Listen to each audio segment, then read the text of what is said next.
Welcome into a Week 4 edition of the Varsity Podcast. Justin, Barney, Sponge Franklin coming to you from old stomping grounds in the Zoom room here at the station. Last week we were on Zoom last week. Now we're in our station Zoom room. Our podcast room is undergoing some transformations, but we're in the process of expanding our sports office and putting a dedicated podcast room in there. So hopefully within the next month, Sponge and I'll be talking to you from there. But before we look ahead to this week's games, we'll talk about last week's games and lack of last week's games due to rain.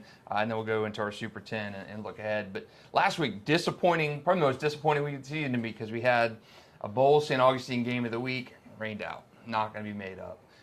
Baker County Ponte Vedra, rained out, will be replayed October 3rd. A bunch of games that were wiped out by rain, but the bowl St. Augustine is the biggest one. It's the one I was looking forward to, probably the most one of our best games of the year, and that one field down there was just absolutely absolutely swamped, terrible. Swamped, man. I was like, it can't be that bad. And I saw some of the pictures, and I was like, oh, I see why they're not going to play it today either. Yeah, not a good week. A lot of Super 10 teams did not play. Beachside and Menendez postponed. I mentioned Ponte Vedra, Nice, Ridge Community scrapped as well. Bowls, St. Augustine canceled as well. We did have some Super 10 teams play and win, including number 1 Mandarin. They beat beat Sandalwood 41-0 to kind of extend Sandalwood's misery. And really, I thought it was a good game for Mandarin just to see, even though it was bad elements and stuff. Not big competition. You had a freshman quarterback making his first start in place of Tramell Jones and Knox Annis, and he delivered a big win. The Mandarin defense, very, very good last week. Even though it was Sandalwood, it's a rivalry game, but they've got shutouts in 2 of their first 3 games. So Toby Bullock and the defensive staff there knowing what to do. Beat Atlantic Coast the week before, 47-0. Sandalwood in week 3, 41-0. So Mandarin is looking good, right? No, for sure. I mean, I know that they were like thinking, we don't need this game to get canceled. We don't need to get postponed. Let's get this game going just so they can get that quarterback some reps, so luckily the rain subsided for them to where they could at least get a game in so that they can get reps with Knox. And obviously, you're playing against a formidable opponent where you knew that you're playing against yourself, Right. Let's just get reps out here, let the kid play, full game in a high school setting, because now, looking forward, he's your guy. So as much as he could play and get into the offense and get him going is going to be big for them. So, but obviously, I guess it's not the big surprise. Their defense is playing really well, obviously shutting out guys. But, Atlantic Coast, Sandalwood, those aren't, big top-tier offenses. So we'll see as the season goes how good that defense can be. Can it carry them to where, we know what they got on offense outside playmaker-wise. Mm-hmm. So now the question is getting, Knox acclimated to being the number 1 signal caller for the rest of the year. Yeah, with Tramell Jones being out, he's out for the season. With the leg injury, very unfortunate for him. We'll talk a little bit more about Mandarin and what that does for the championship expectations a little bit later on. But a few of the others from last week, I thought Charlton County 42-14 over Yulee was a bit of a surprise in terms of the width of that one. Flagler Palm Coast 7, Daytona Beach Mainland 2. The reason I bring that up is Mainland's coming to the graveyard on Friday night. State champion under Travis Rowland. He is now at Camden County, so new coaching staff in Mainland off to an 0-3 start. Big win for FPC down there. It's just not a lot of quality action last week. In terms of just the rainouts and nasty weather. I thought one of the biggest ones, Oakleaf 17, Fleming Island 13. Big game for Oakleaf because third week last year is where kind of it all fell apart. Third game last year, they were 2-0 and then just kind of descended after there. Not a good one for Christopher Foy last season. But the big difference this year, got a county slugfest against Fleming Island. They had a battle back in that game. Chris Foy II toting the rock, banging it up there. He's looking like that true number 1 back. And quarterback Jack McKissick is throwing the ball over the field, doing it really well. But they needed a game like that after 2 pretty easy wins. Yeah, no, they had to get battle tested in that game because looking at what they did week 1 and 2, they beat a Riverside team that we were like, whoa. Then they, blew out Orange Park. So they were thinking, okay, this offense is really clicking. Obviously weather, it was wet, but that was one of those kind of slugfest, like you said, Clay County brawl, and Fleming brought it. Fleming Island's been they've been pretty good so far to start the season too, But just it was one of those games. Is like, let's just get out of here with the win, and they did. And they're 3-0. Yeah, those county games, and people look at these games where you have maybe a sub 500 team, even like a St. Augustine Menendez. Menendez has only won one time in that series history. Right. They made it a tough game in week 2 against St. Augustine, 34-14. So those county games, those kids know each other traditionally. They've gone to school, elementary school or middle school together. Now they're playing against each other on the high school field. So just something different about those county games. So a good one for Oakleaf to get that win over Fleming Island. Fleming Island team, and a little bit of transition this year with Chad Parker leaving, and now interim head coach Derek Cipoletti is taking over there. He's a guy that Clay County fans know well. He's an or Super 11 linebacker from Orange Park back in the day. Actually led Oakleaf to its best season ever the year before he stepped down, I believe, in 2015 at 12-1. So big win for Christopher Foy over that rival Fleming Island. So I thought another big one last week, Rains 48, Trinity Christian 23. And then Spruce Creek it stays home and beats Creekside 36-29. Biggest effort this season by Creekside, but still not enough. They're 0-3. Yeah, tough start. But before we get into Super 10, Trinity Christian last week, I thought for them, Trinity pretty well. Week before, they got absolutely taken apart by Bowles, 41-7. They were in a game for half, but it was like 10-7 at halftime. And then Bowles just took over. In second half, you have the veterans and the bigger kids, the guys who have played that varsity ball for a little bit of time. This past week, Trinity Christian started fast. They were leading Rains. Yeah. Pretty much the entirety of the first half. They did. They came out hot. They came out good. They got a turnover early. They were trading blows back and forth, but they had the lead going into the half, and then the second half came, and it goes to show you that whole youth thing we talked about all year with them, and then their inability to be able to kind of throw it to where teams can just press up to shut the run down, and then they're just having a hard time throwing the ball down the field. So Gus is trying to come up with some gadget stuff, and you can see the playmaking ability of some of these young guys, but it's tough right now going up against like that Rains D-line. So the Rains D-line finally took over the game, and then the offense started, Rains was pretty balanced the whole game.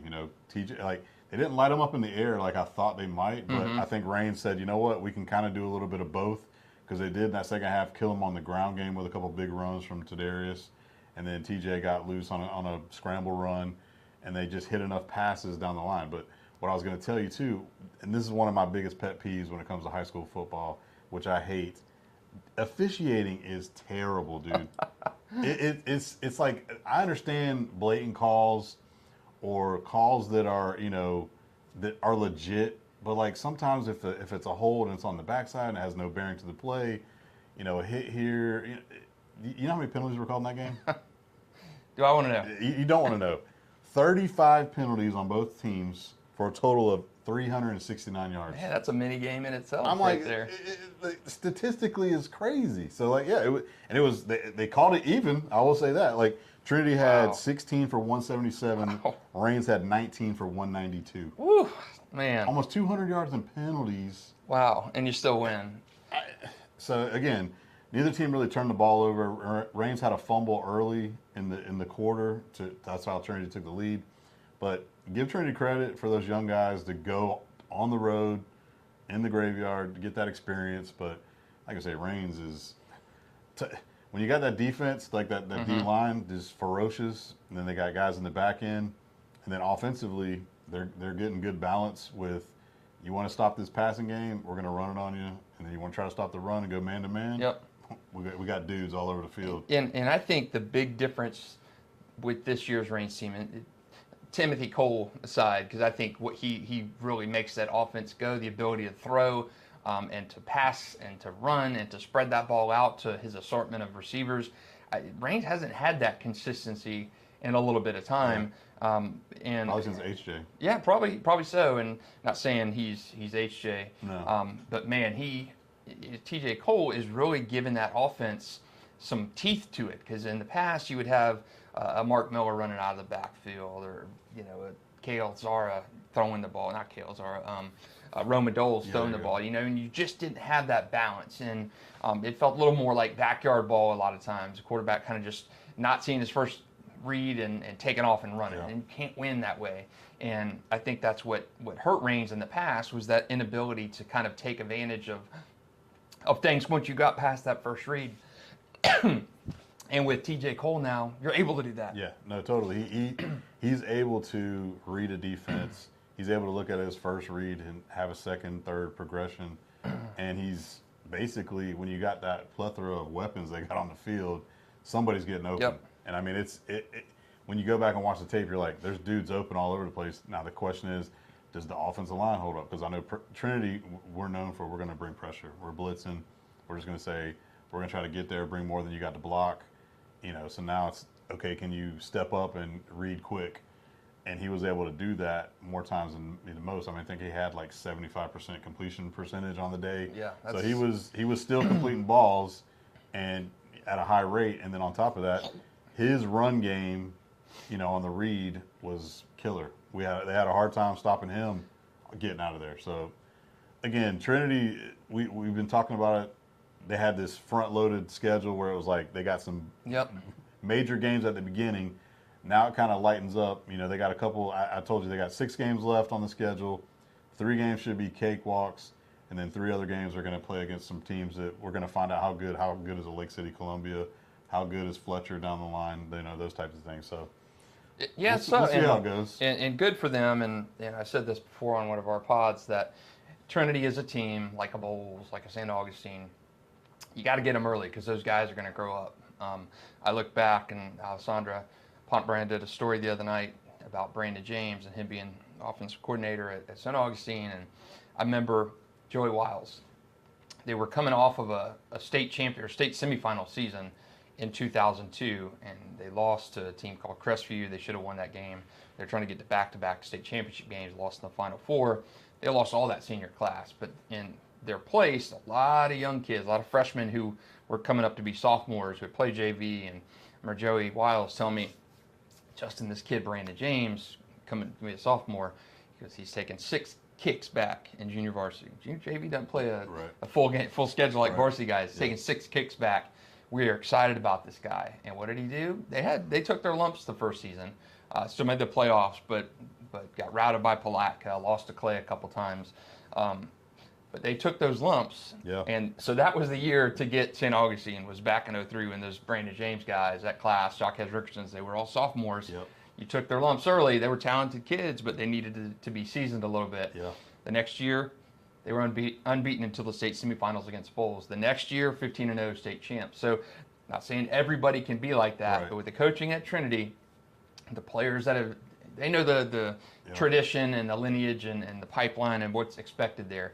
Get those kids early, because by the end of this season, the start of next season, those guys will have taken their lumps, absorbed their beatings, their learning experiences, and they're going to be ready to play. So to all the people who think Trinity's down and never back, Trinity went through a similar situation to this back in like the 2010s, where they had a little bit of a down stretch. So, but I don't think we're going to see that, because again, you got a weaker district kind of range, So I do think a team like Trinity being able to bang with Reigns for half is good. And I think Reigns, on the flip side of that, the strength of Reigns is on their offensive and defensive lines. Definitely. Their defensive line is just absolutely sick. If you compare Trinity's O-line and D-line versus Bowles and Reigns, both offensive, it's no comparison. Right. And so we always say games in all levels of football are won in the trenches.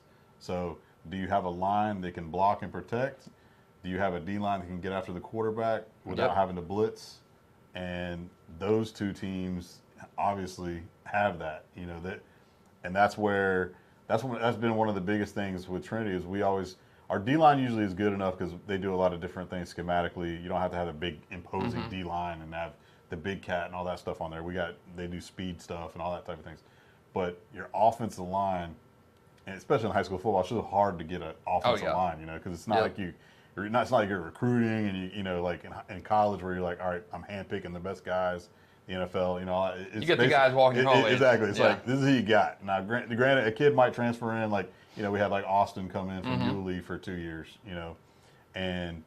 but more than not, this is who you got. Right. So you got to work with it. And again, linemen don't grow on trees. And so when you have a good line, like Reigns with the Solomon Thomas and some of those other guys who are just big bodies, that's where you can impose your will and protect your quarterback and all that. But that's one of the biggest things. It's like if you don't have it, you don't have it. Right, and it's very easy to exploit. And like I say, you can see where a lot of the teams around the city, offensive line play is bad. Yeah. And so if you can't protect, I guarantee if you go look at Sandalwood or Atlantic Coast offensive line, they're bad. Yeah. And that's why Mandarin and Reigns and all these teams smoke them. The last time that Bulls won a state championship, all the way back in 2011, their linchpin was the offensive line. Yeah. And Theus and Heck, those guys down there doing the dirty work. And you beat a Miami Booker T. Washington, who was, presumptive 5-time in a row state champion, and that Bulls really kind of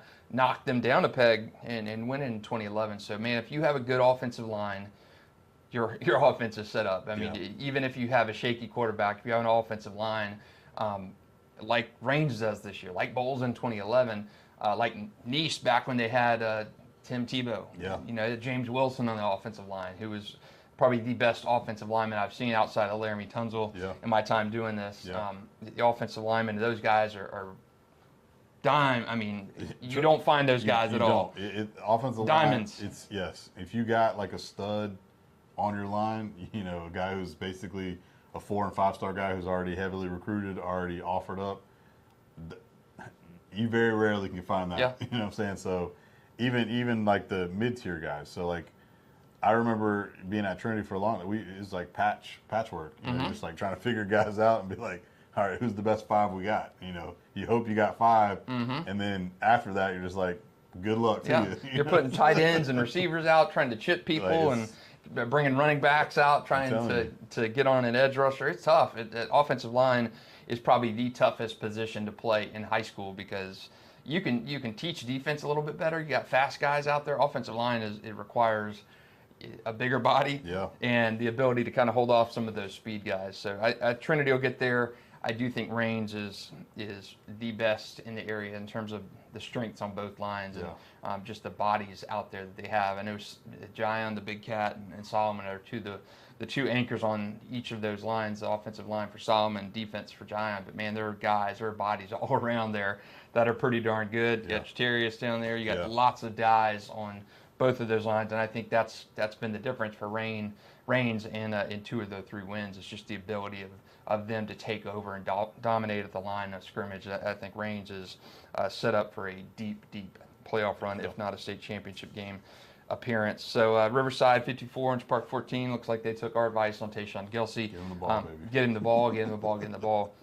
And I think Riverside this week is going to have its toughest match of the season in St. Augustine. Yeah. So before we get into our this week's, I don't think much changed at all in Sponge and I's Super 10 rankings. I'm gonna leave mine all set this week. Beachside 10. They didn't play last week. Bartram Trail. I know this one was on Thursday night last week. Probably the contender for game of the season so far. Yeah. They go on the road to Ware County. I picked them to lose. They end up winning 43-42 in overtime. Yeah.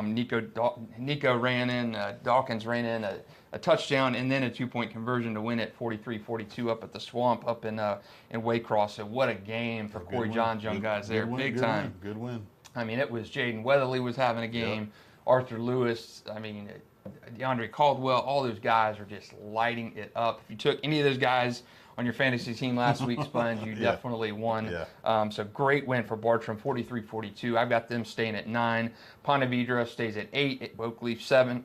After that win over Fleming Island, Nice didn't play. They're at 6. Bowles 5. Bradford 4. Bradford did beat South Sumter 28-7. Range 3. St. Aug 2 and Mandarin 1. So.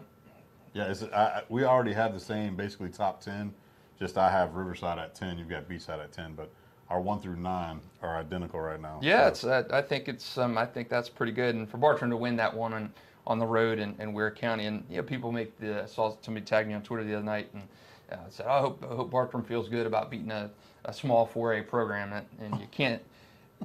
Ware is a year and a half removed, almost 2 years removed from being the best team in the entire state of Georgia, regardless of classification. Yeah. 14-0 state champ. Yeah. Bartram 6A now, not 7A. So Ware County, to go up and win at Ware County Where's only lost this year was the Coffee, defending state champ, Yeah. which has won 16 games in a row, 17 games in a row.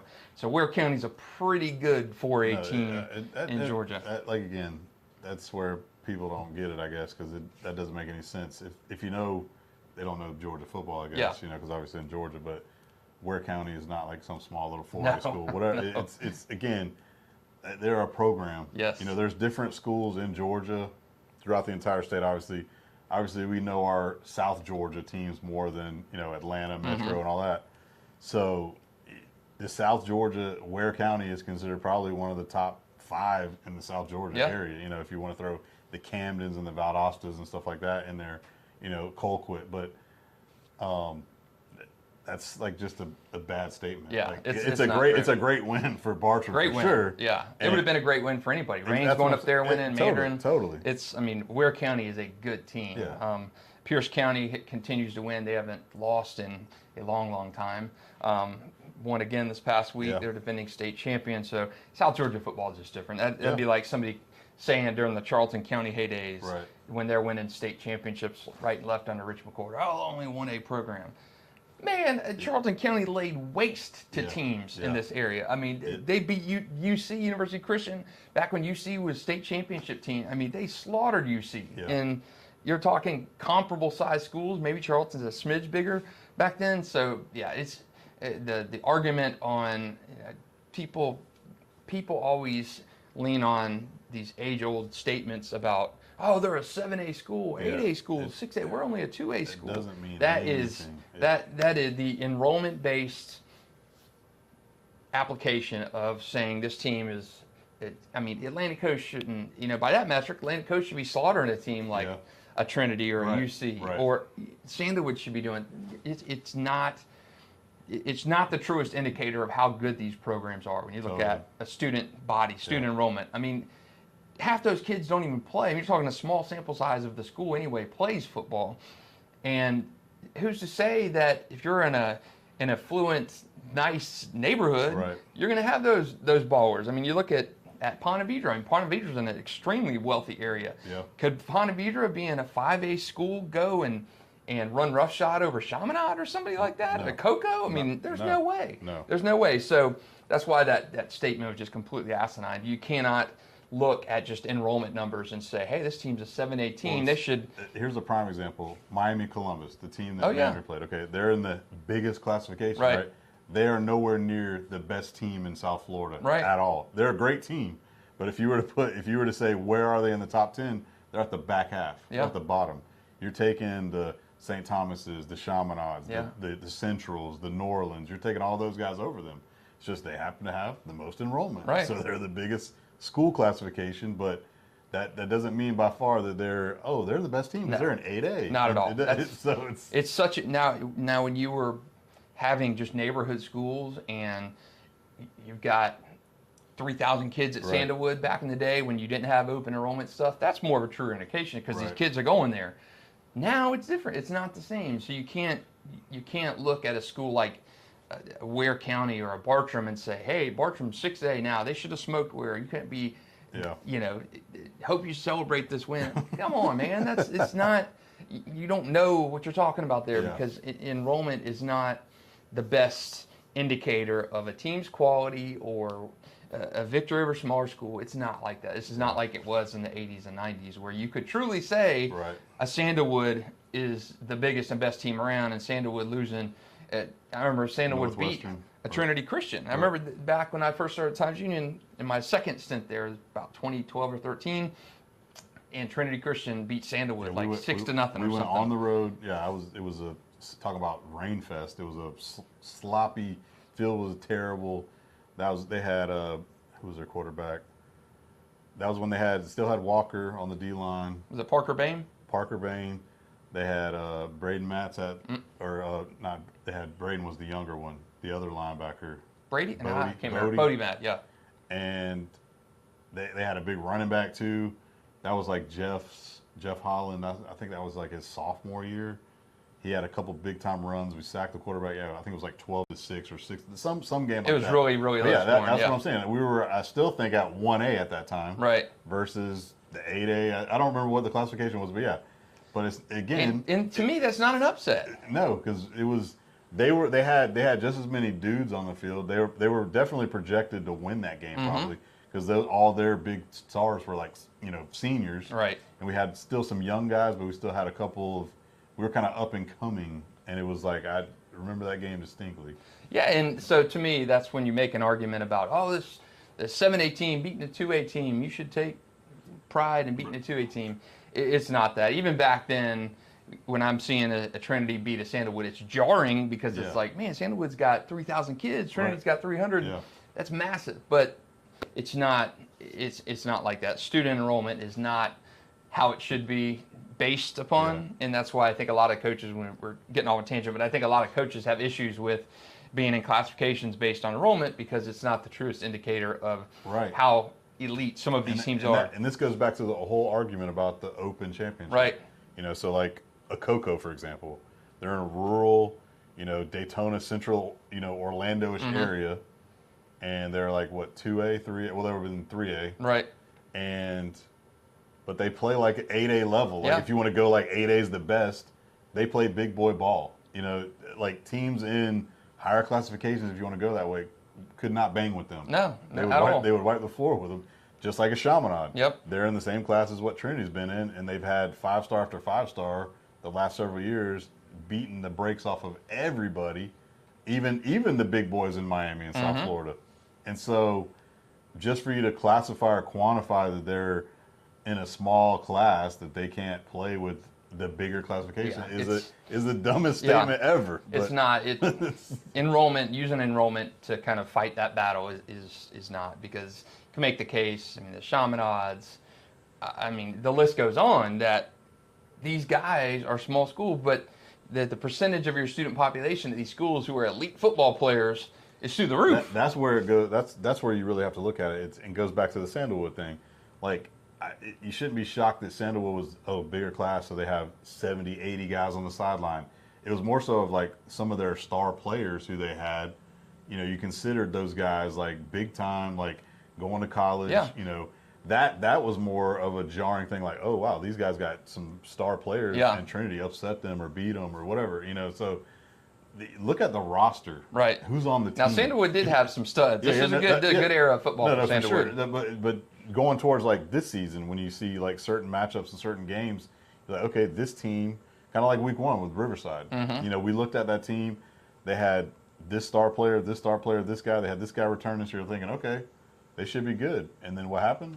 They got smacked in the mouth. Yeah, Oakley took it to them. And but guess what? They might have guys who are just not discovered yet on the recruiting radar, just because. So maybe they got some younger guys that now are just coming on the scene to basically be like recruited guys in the area. And now you say, oh, now this roster looks good because they've got some guys on the team. So yeah, I think it's when you see a 6A school beat a 4A school, maybe take notice. But it's just tough. And I just that statement the other night just made me kind of shake my head and laugh, because it was very, I know what you mean. Very, you don't know football if that's kind of your argument of that. I mean, again, Ware County 2 years ago regarded as the first or second team in the entire state of Georgia. The quarterback just beat Florida State the other day.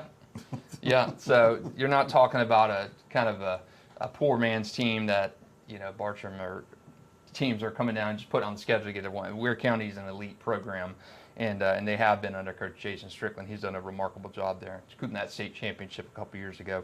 Looking ahead to week 4 games, please, meteorologists, send the good weather. So bad, it's been bad this year. It's been so bad this year. Like these last week, man, it's miserable. I don't think I've seen the sun in like a week. It's so crazy. So knock on wood, we're going to get good weather this week. A few on the schedule for this week that we should talk about. Bartram at Creekside. That rivalry game's got a little bit of luster off of it with Creekside's tough start. Beachside, Ponte Vedra, that's a Super 10 game for me. This is Beachside's biggest test in program history this week at Ponte Vedra. Can they do that? And I had them kind of locked at number 10 in my Super 10 until they actually beat somebody of substance. They've won 11 games in a row dating back to last year, so be interesting to see if Pete Duffy and the guys can get it, just keep it going and push that to 12. Bowles Bishop Kenny, Bishop Kenny 3-0. Derek Heidemann is doing a fantastic job.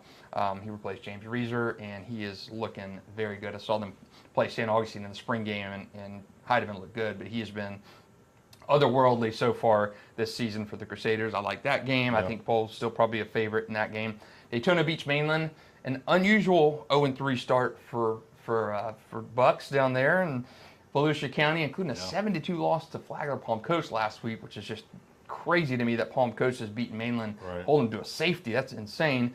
They're coming up to Raines, and that was Raines' loss in the regular season last year was to Mainland. Of course, Mainland under Travis Rowland goes on and wins the state championship. I think Raines probably gets this one in the bag. Yeah, I think so too. Yeah, Mainland obviously going through a coaching transition. They lost a lot of good players on into college.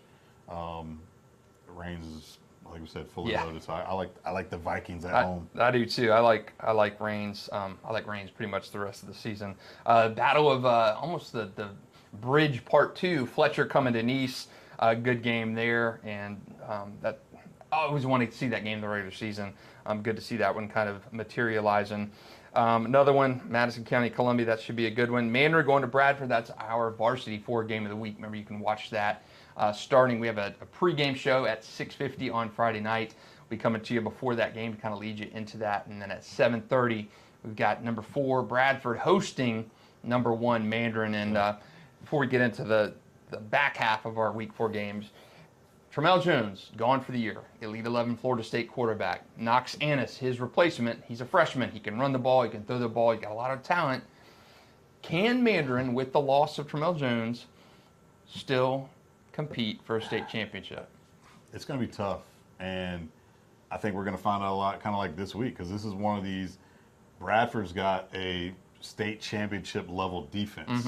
You know, they've got like the way their defense is set up, and the way their defense has been set up the last couple of years, this is going to be a true test for the young kid. And now the good part is their offense has been pretty poor the last couple of seasons. They've had, you know, some star players, and they've had some hits, you know, when it comes to, you know, getting some points on the board, but some of those guys are gone. And on top of that, this is where Mandarin's defense is shining. So you should be able to say our defense should X out Bradford's offense. So now what it comes down to is you're playing against one of those top level defenses in this state, in the city, in the area.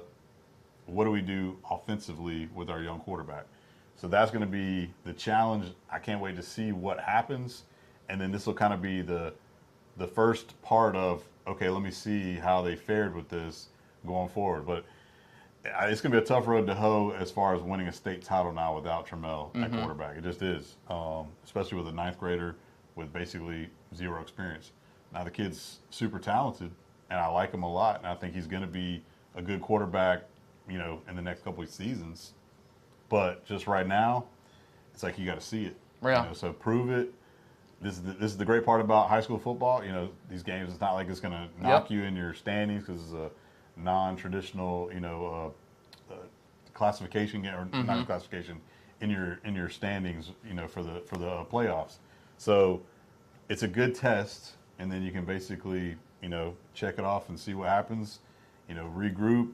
You know, take your positives, take your negatives, look at the film, and break it down, and just try to get better the next week. Yeah. And so I still like them throughout the season for the rest of the way, but this is a great. This is why they wanted to play last week against Sandalwood. Yep. They didn't want that game to get rained out and then this be his first action. So at least he got some action last week against Sandalwood, but this is going to be a great first test. It's going to be tough. I mean, Bradford's defense playing in Stark. Beautiful field and facility down there. Jamie Rogers always does a tremendous job with his team. I think it's a big test, and I'm with you. I think, you know, the last time we had a freshman starting at quarterback for a prominent Duval County school, DeAndre Johnson. Yeah. Freshman. He led First Coast to the state championship game as a freshman. He did. He had a lot of talent around him. He had a guy named Chris Black who went to Alabama at receiver. William Sweet, big guy blocking for him. So First Coast had a lot of talent back when DeAndre Johnson was quarterback. He was a special talent. He signed with Florida State. Loved DeAndre, good kid and good high school football player, leading passer in area history. Tramell was honing in on passing DeAndre's career marks, and That's not going to happen this year, but it can be done. A freshman can lead a team to a state championship game. First Coast lost that game to Manatee 41-0. But I don't know. It's a lot of pressure on Knox. The thing about Knox that will help is just like DeAndre Johnson at First Coast back in 2011. He has got a lot of talent around him, so that could be the separator. If you didn't have those guys around you, like a Jamie French, the Bryson Wright, they're running the stable of running backs, a pretty good offensive line that's been able to protect, fairly well so far in the first couple games of the season. This is where, like, I remember watching DeAndre as an 8th grader, getting ready to go to high school. And I'm like, this kid's special. He can just throw it. I haven't been around Knox enough to know what he can do or really seen him rip it. So that's a tough comparison, even a tall order, because DeAndre was kind of already, in my opinion, ahead of the curve. Oh, yeah, he was. Coming into his 9th grade year at First Coast, and then it just kind of just meshed well because of those guys he had around him. So, but like you say, you can't discredit it, because when you got these guys around you, it can happen. It's not like just get them the ball and let them make it happen. It's not like he's coming into a barren system and this is a freshman. Right. 14, 15-year-old kid having to come in and carry the entire team. It's not like your defense isn't good, or it's not like your defense was just what you leaned on, like a Bradford example, right. And then you had like just a good running back or something and a couple good receivers. Now you have elite receivers. You got guys, and DeAndre Johnson had guys back then. I mean, he ended up getting. I will say this now. Let's do the comparison of just DeAndre and Knox as 9th graders taking over big time programs. Who would you take? This Mandarin receiving core with their backs, or the First Coast receiving core? Man, that's tough, because First Coast was deep. First Coast was deep. That First Coast team, he ended up getting Tristan Payton and Kevin Stepherson and DJ Matthews. I mean, he had some guys to throw to him, He had some elite guys, was a 9th grader. Was DJ a 9th grader or a 10th grader? He was behind DeAndre. Yeah. So, it's tough. It can be done, and the parallel with First Coast I'm making is, yes, while DeAndre was a known entity by the time he set foot on First Coast campus and was already very highly regarded, Knox has had some success too. He's played in the middle school middle school ranks, so he's good too. But let's say DeAndre was even a step ahead of Knox. The talent that Mandarin has is very comparable to what First Coast had back then. That's what I'm saying. I don't even know. It's tough not to be like, I'll take Jamie and those guys. Yeah, it is. It's a good. Now they got squashed in the state championship game. Didn't get back there. But we saw 4 unbelievable years from First Coast with DeAndre Johnson at the helm.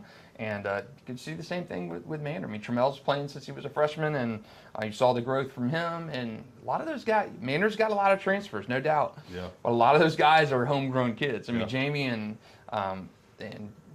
Tramell, and I mean, even last year, Drake Stubbs is a transfer in. But you had guys, I mean, the Chris Mitchells of the world, the John Mitchells. I mean, those guys are foundational guys who've had siblings go there and stuff. So Mandarin is good, and I do think that when you draw the parallel between them and that First Coast team with a freshman quarterback, I think it is certainly possible for Knox to take this Mandarin team and lead, just from the compilation of guys he's got around him. And he's going to have to grow up quick, no doubt, but I do think he's got that talent to do that at Mandarin. A couple more from week 4. I think a good one, Oakleaf at Hawthorne. That's going to be a tough one for the Knights. Definitely. Going down there and playing CI's program.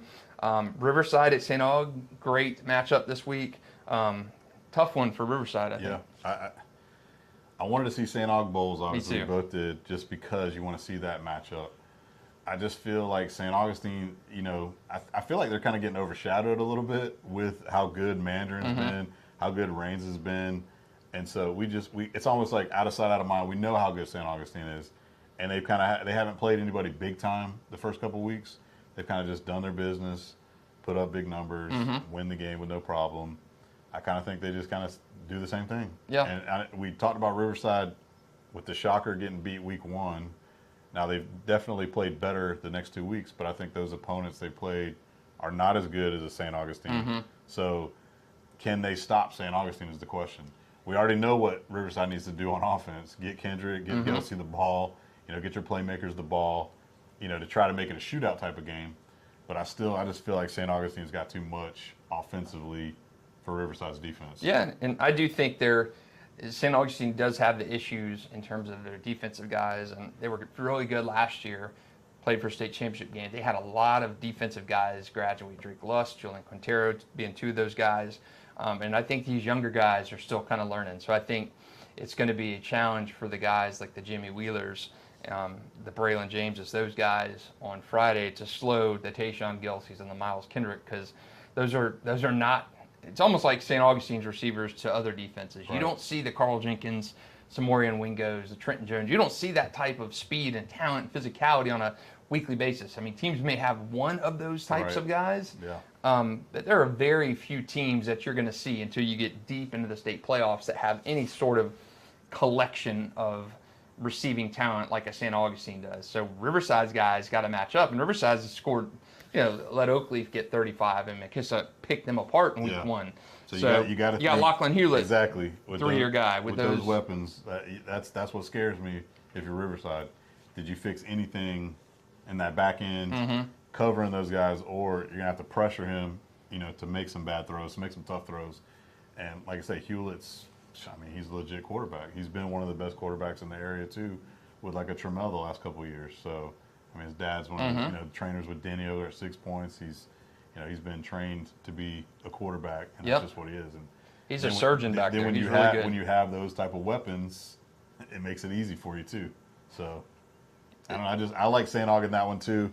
Like I say, we'll see if Riverside figured some stuff out too, though. Yeah, you got any others this week, Sponge? No, I do like that Oakleaf Hawthorne game, just because this is going to be I think is going to be a true test. Like, this goes back to our argument a minute ago where we're talking about like small school. Right. Like, Hawthorne is not exactly. They are not Ducks. Yes. They're a 1A small rural team. Yes. But guess what? They play ball. Yeah. So I got firsthand looking at it when Trinity played them in the Kickoff Classic. I'm like, this team's pretty good. Yeah. And this is a state champion team. I was like, either Trinity's really, really bad this year or Hawthorne's really, really good. I think it's a combination of both. But again, that just goes to show you that this team is going to bring it. They don't care nothing about Oakleaf. Yeah. So Oakleaf better be ready to play. That's a great argument too, Sponge. It kind of plays into what we were talking about earlier. Hawthorne's a 1R school. Yeah. And they are elite kind of talent. Cornelius Ingram down there has done a fantastic job. Old Gator Star has done a great job. Speaking of Gator Stars, how about Demetric Jackson at Fort White with a big win last week over North Marion? So again, another 1R school or 1A school, and you're playing a bigger school. So enrollment matters nothing when you get to some of these. And Hawthorne Oakleaf is a good example. Yeah, most people would be like, "Oh, this is a huge upset." Yeah, no. And I think, to be honest with you, Hawthorne probably should be the favorite in this game. But just going off enrollment, Oakleaf, if they were to lose, it's like, how did they lose this little tiny school in Hawthorne? It's just because they got players, they got dudes. Yep. So now I'm hoping that Oakleaf, brings their A game and does what they've been doing. Run the ball. Let Jack throw it downfield. See what happens. But this is going to be a tough game for them, for sure. Very tough. And that kind of just dovetails to what we were talking about earlier. You just cannot look, because I don't think if Oakleaf beats Hawthorne, it's going to be any kind of upset. Yeah, from a small school, big school, yeah, it's a big upset. You beat a school with 1,500, 1,800 students, and you got a few hundred yourself. That's big from that perspective, but not talent-wise. Hawthorne is state championship kind of quality. Yeah, they've been in the Final Four like the last 5 years. Yeah, they're a really, really good program, and I would not be surprised to see them beat Oakleaf on Friday night. And that's no disrespect to Oakleaf. That's just showing that how good Hawthorne is. So we got some good ones this week. Hopefully the weather will cooperate. Sponge, it's been a nasty stretch recently, and hopefully the flooding stops and the rain stops and no hurricanes develop and all that kind of good stuff. So we're used to seeing that. But at this point next week, we'll be going into week 5, almost mid-season. For some of these teams already, it just flies by once it gets going. And coming to you a little earlier this week because I got to have eye surgery on Wednesday. But crazy, man. I'm falling apart, man. Falling apart. So thanks for joining us for a Week 4 edition of the Varsity 4 podcast. Remember, you can catch our Game of the Week pregame at 6:50 on Friday night. That's on Channel 4 WJXT and also news4jax.com and the News4Jax Plus app. And then that goes into our Game of the Week at 7:30 Coming to you live from Stark Bradford as #1 Mandarin heads down to face Jamie Rogers' defensive-minded bunch, the Tornadoes. That is a #1 and 4 clash. You can catch that streamed at 7:30 over at news4jax.com and News4Jax Plus. For Sponge Franklin, Justin Barney, thanks for joining us for a Week 4 edition of the Varsity Podcast.